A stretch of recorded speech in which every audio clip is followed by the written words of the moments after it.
Welcome to Coach's Corner here on the CompuSports Radio Network. I'm John Anderson, your host.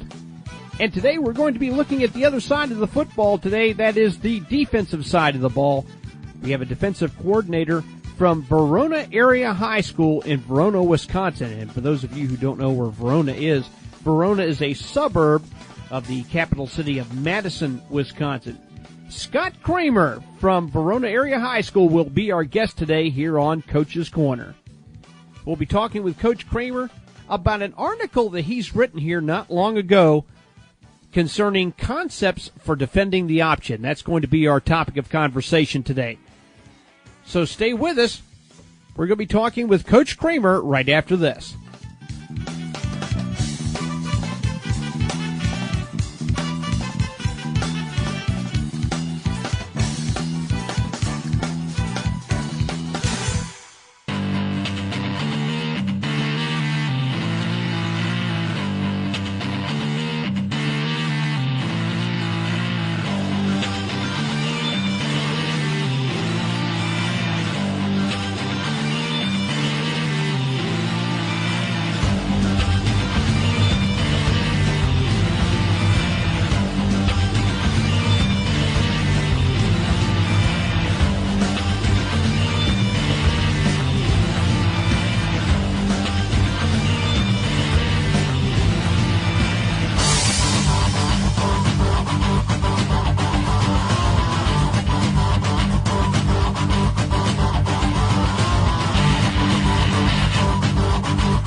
All right, as promised, our guest is on the phone. He went to school at Western Michigan University and played outside linebacker. He's also coached at Grafton High School up there in Wisconsin. He's coached at Whitefish Bay, and he is right now the defensive coordinator for Verona Area High School. And he's been at this job now for about 8 or 9 years. Please welcome our guest today, Coach Scott Cramer. Welcome, sir. Thanks, John. Thanks for having me. You've written an article, and I've read the article, and it's called Concepts for Defending the Option. Now, you guys, I know you lay awake at nights trying to give us bad dreams on offense. We know that. We accept it. It's part of the job. So how about giving us a little bit of a look behind this article?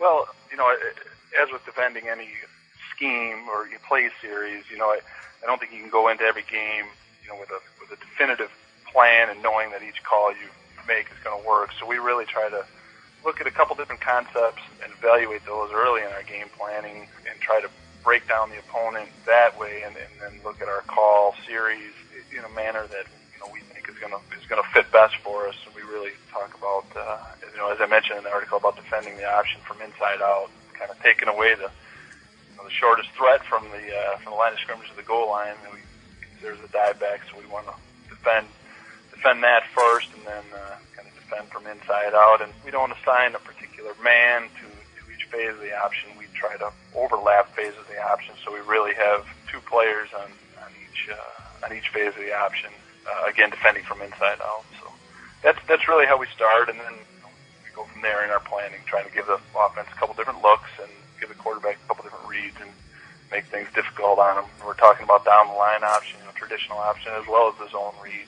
We use these concepts, in a similar fashion for both types of options. Now, in your article, of course, you do what many defenses do. They try to take away the dive first, which is, all right, of course, your first responsibility that you feel you need to take away the fullback dive because that's the shortest distance between 2 points. Yeah, we understand that. You have a section in here which got my attention by the subtitle of the paragraph, and that was "Stay Out of the Minefield." Would you hit on that a little bit for us, please? Sure. We really feel like when defending the option, we use the term "stay in phase" and "stay out of the minefield." I mean, what we're trying to do is build a fence along the line of scrimmage. When we're in our base defense mentality, meaning we're not in a blitz or in some sort of stunt. When we're just playing base technique with our D-line and linebackers and DBs, we are essentially trying to build a fence along the line of scrimmage. And our thinking there is that the longer we can stay, kind of in phase or build this fence, the more difficult it becomes for the quarterback to make his reads and decide, whether to give the ball or keep it or pitch it. We have found that we run into the most trouble when we get out of phase, or we get the fence that we're building along the line of scrimmage gets holes in it. If we get one player upfield or one person blowing off the ball, that gives us the most trouble. So we've kind of defined the minefield as an area, approximately from the hip line of the offensive line or from the heels of the offensive line to about a yard back. And it's kind of a narrow area, but we just want to give our players kind of this mental picture of don't get too far upfield if you're not in a called stunt or, called blitz, because that makes the quarterback's job easy. And that's kind of been, our buzzword, or minefield has been our buzzword, and our kids can kind of relate to that. So early in the week when we know we're going to face an option team, we just put a quick picture up on, in our meeting room of what we mean by the minefield and remind them of that. That has seemed to work for us, thus far. We're talking with defensive coordinator Scott Cramer from Wisconsin.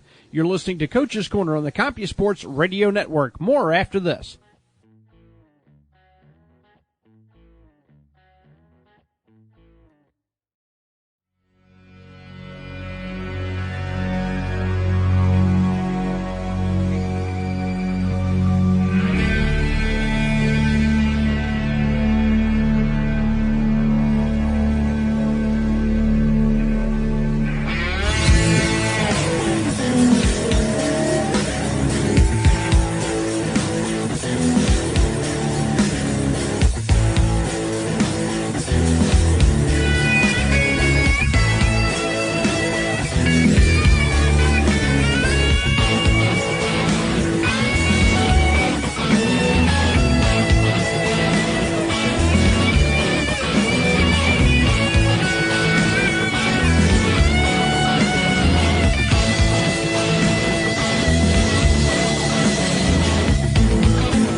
All right, we're all kicked back in front of the fireplace with our beverage of choice. We're talking with Scott Cramer from Wisconsin, and I'm sitting here looking at his accomplishments, 6-time conference champions and just a number of playoff appearances.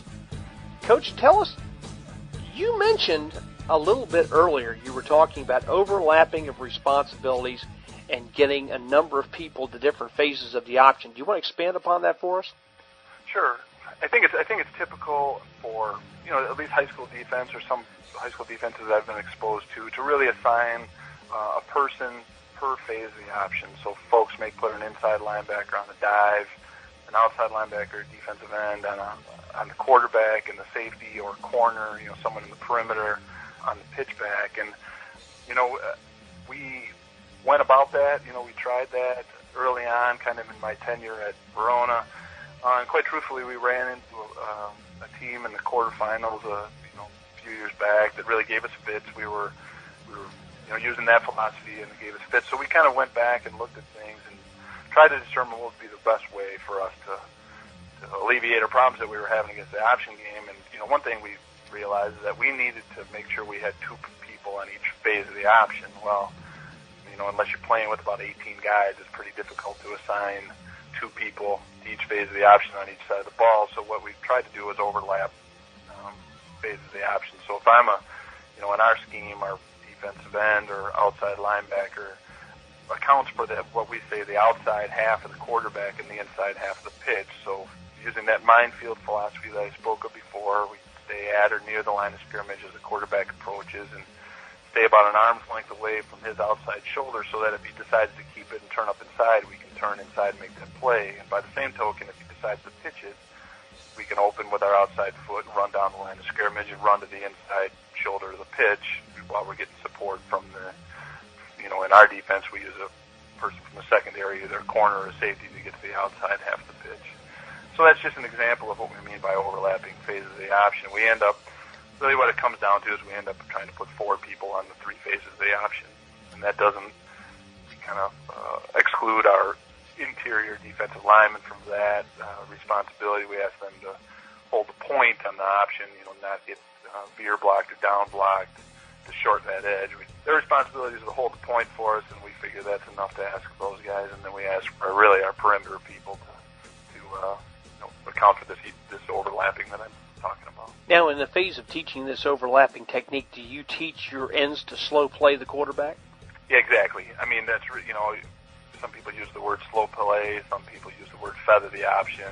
We use the word string the option. So, we try to make that quarterback, if he's pulled the ball from the dive, we try to make that quarterback run horizontally as long as possible, and then it's coach speak, or there's a lot of different ways of saying it, but we'd say, allow the cavalry to come, from the backside, and that gives us, that's been giving us the best chance against the option. So the longer we can keep that quarterback a little bit of indecision in his mind, keep him going horizontally on the field, the better off we are. You run into problems with the option when you get those quick creases on a short edge, or where the dive kind of punches through, where the quarterback's allowed to turn up. And, it's not foolproof by any means. I mean, we've run into our problems with some of the midline stuff, some of the different option schemes. I mean, there's some great coaches in our league, and we've seen some great coaches in the playoffs. So, we've had our share of problems, but this scheme has proven to be best for us. It's given us the best chance against the option. Now, usually there's some pretty bright people out there, especially on the defensive side of the ball, and if you show somebody something a few times, they're going to figure out a way to stop it, or they're at least going to give you a lot of problems in the meantime. Sure. One of the things that you folks do is that you show a lot of formation variation and personnel variation. That's right. We really consider ourselves an 8-man front defense. We're basically an eagle shade defense. A lot of people, it's called a couple different things. We're kind of based around the 50 scheme, but we're a one-gap defense. But we really try to vary our alignment quite a bit. I know, a previous show you had talked about Bob Trotman's book, where he talks about different defensive schemes, the master defense, and certainly ours is no master defense, but we do try to vary our looks quite a bit, and we have several different calls, and we, make the teaching as simple as possible, where we're playing a half a man in base technique with our defensive lineman up front. But we really try to vary. We'll go from an eagle front on the tight end side to what looks like a 50 front. We'll bump out, shift out, and what looks like a 50 front, and then we can go to a kind of a 3-4 front, just with a couple simple calls. And again, we found that to be very helpful for us, really in all, defending all schemes, but especially in the option when you really don't want the quarterback to get in a rhythm, whether it's by read or just by defensive scheme. We don't think that we can have much success against some of the better athletes, which end up being option quarterbacks, by allowing him to know what we're going to do every single down. So varying our front and then varying what we do after the snap, is another way that we look at defending the option. Now, I'm not familiar with the type of football teams that you see up there in Wisconsin. What are a lot of the offenses that you see generally within your conference? Well, just like everyone else, we're probably starting to see a little bit more spread type of option, the read option scheme, things like that. Our conference is largely based in and around Madison, which is the capital of Wisconsin. It's the second largest city in Wisconsin. So, we have some large schools with some really gifted athletes in our conference. The difference may be between what's going on up here in Wisconsin and what's going on, maybe in the southeast or some of the other schools down south is simply the weather factor. We get into mid-October and into November, and weather can get pretty rough, so people somewhat strayed away from going a full-blown spread. I mean, there are teams that do it, but we do see a lot of I-back, typical, Nebraska, and Tom Osborne type of downhill option game, 2-back, 21 personnel option game. But that being said, like I mentioned, we do see some spread, some 10 personnel gun spread teams that will run the read option. But primarily, when we're seeing option, it's from a two-back set and quarterback under center. More with Coach Cramer after this break. You're listening to Coach's Corner on the CompuSports Radio Network.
We're talking with Scott Cramer from Madison, Wisconsin. He's the defensive coordinator up there at Verona area high school up there in Verona. Now, is Verona a suburb of Madison?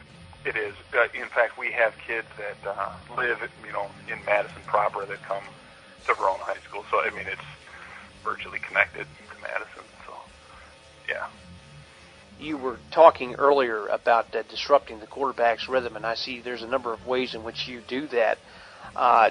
Is this getting away from your overall philosophy where you don't want people jumping into the said minefield, or is this something where you want to be aggressive and you want to hit the quarterback in the mouth? Yeah, exactly. When we talk about the minefield, we didn't give it an infinite depth just for that reason, because when we do want to go on the attack, when we want to slant or stunt or run some sort of blitzes, then we want to get through that minefield as quickly as possible. That's why we kind of, we define this minefield as a pretty narrow area, as I mentioned, about a yard wide or a yard deep, kind of from the midline or heels of the offensive lineman to a yard behind that. So we want to stay out of that. And when we're playing base technique, we're in front of it or on our side of it, recreating the offensive line where the offensive linemen have lined up. And when we're on a stunt or we're on some sort of pressure package, we want to get through that minefield and attack on their half of the minefield or in their backfield as quickly as possible. And again, that's where we talk about disrupting the quarterback and not allowing him to get into a rhythm. I feel like if he is unthreatened snap after snap, he's going to feel pretty good about his reads and things like that. So we do need to change him up with some X stunts with our defensive end and outside linebackers, and using some cornerback pressures off the edge or D-line pressures off the edge, and some zone blitz where we long stick a guy, our defensive end down to A gap and bring an inside backer off the edge, things like that, just to alter up the quarterback's reads. Now, when you bring a corner off the edge, I understand you're trying to set a hard edge. When you bring a corner or you bring pressure off of the edge of the defense, and a lot of folks will do it off of the short side of the field, they're really trying to just tear everything up so that you really can't get the ball to the perimeter to begin with. Yeah, exactly. Are you using it for the speed effect to disrupt, or are you using this as another tactic? Yeah, we're using it as a disruption, kind of altering the pace of the play, I guess, is probably the best way to look at it. We talk about, as coaches, we really don't talk to players much about this, but kind of when I'm looking at an option team, I'm kind of looking at the pace of their option, whether the quarterback is patient or if he wants to pull it and get turned up the field immediately, or if he's more confident pulling it and drawing the defense to him and then pitching the ball out quickly.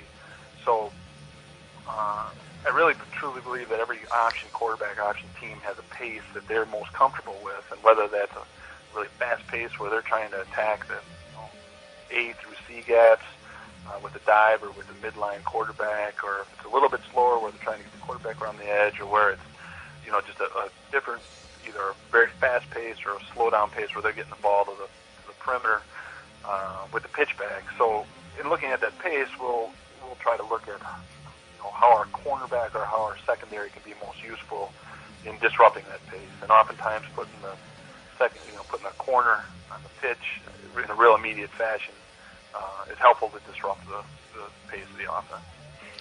All right, I'm going to throw you a curveball here. What is the funniest thing that you've seen in your years of coaching? That is a curveball. The funniest thing. Boy, I'm going to have to edit out the hems and haws here. Are we talking option game, or are we just talking just coaching in general? All right. The funniest thing, here's a funny thing that's very memorable to me. Our first year, my first year at Verona, the program had been down for a while, and my first year there, we went to the playoffs. The program hadn't been to the playoffs for a long time, but we went to the playoffs. In our first game, we were really, really excited, and ended up playing pretty well. I think the final score ended up being 34-10. And we were able to get everybody in, which was great. And we put a kid in the secondary at the end of the game, who I don't know if he played all year, but he was just a wonderful kid. But anyway, one of our highlights of the season is one of the scores we gave up in that game was near the end of the game, where that player actually ran away from the ball carrier as the ball carrier was headed towards the end zone. So we shared quite a few laughs about that. Oh my! We were able to be in a playoff game where we had guys running away from the ball carrier, and still things came out okay. So it was nice to have him in the game, and it was nice to share a laugh about it. Oh one my! One of the funnier things I remember. Yeah. I'll bet film session the following Monday was a blast. Yeah, we had a nice time. One of the things that was passed along to me is that your father is in the Wisconsin Football Coaches Association Hall of Fame. That's correct. He was a longtime head coach at Grafton High School, which is a suburb of Milwaukee, and won a couple state championships there, and had a bunch of great teams. And probably both of our one of our fondest football memories is the time I got the years when I played for him, Grafton. It was fantastic. And then, getting done with school, and then I went back, and really my first coaching experience was back in the staff at my alma mater at Grafton. And, a lot of the stuff, I don't pretend to know, a ton of defense or anything, but certainly a lot of what I learned from, I learned from him. And, I obviously can't say enough about my experiences with him and just the time we share talking about football. Even to this day, he's retired now, but comes to a lot of our games, he and my mom do, and it's really fun to sit back after the game and, get critiqued a little bit and hear what he has to say, because it's always useful. He's probably my biggest fan and my toughest critic, which is probably a good way to have it. Outside of your father, biggest coaching influence? Just you're talking about the coaches' relationships and stuff like that. Kind of a neat story. My freshman year at Western Michigan, our defensive coordinator was Greg Madison, who is now the defensive coordinator for the Baltimore Ravens. Mm-hmm. And I saw him at a clinic a couple of years ago, and we've kind of kept in contact a little bit. And, I just talked to him for a while, and I said, Coach, I really thanks for what you did and what you taught me, and, just the whole routine. And what he said really struck me, and really, as far as coaches goes, he said, I said, I can't thank you enough. And he said, you can thank me by continuing to coach. And then he kind of went on, and he's like, just continue to influence young men and make them want to coach. And I was like, wow, that's quite a lesson, quite a thing to learn from a guy. I mean, he's been defensive coordinator in Florida and Michigan and Notre Dame, and now he's in the pros, and he's just like, just keep coaching, I was like, wow, it's quite a statement, Basically, pass on what I've passed on to you. Pass it on, yeah, exactly. Pay it forward. We're talking with Scott Cramer from Verona Area High School in Verona, Wisconsin. Scott's been telling us about this article that's available right now up on CompuSports.com, and I'm not sure exactly where it is or where it's going to be just yet by the time the show airs, but just keep poking around up there. And I think what we'll do is we'll put a link up there on CompuSports Radio so that folks can follow along with it as well. Gotcha. Thank you, sir, for being on, and good luck this season. Thanks for having me. For the rest of you, we'll have some closing comments right after this.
There are all sorts of materials up there on the CompuSports Media Exchange and at CompuSports.com. For example, the article for today's guest, Scott Cramer, Concepts for Defending the Option, as well as Bob Trotman's The Master Defense book, and there's some other books up there by our previous guest, Larry Beckish.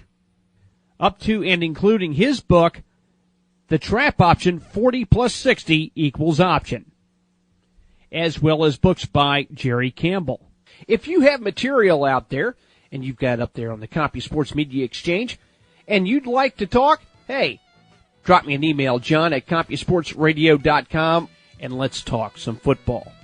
Check out our partner program called Tech Talk, also available up on CompuSports Radio, where Nick and I talk about all sorts of software and hardware issues that you coaches may be having, and we talk about some of the software available at CompuSports Media. A big thank you for today's guest, Defensive Coordinator Scott Cramer from Verona Area High School up there in Verona, Wisconsin. Coach's Corner is an Abundant Harvest production on the CompuSports Radio Network. I'm John Anderson. We'll see you next time.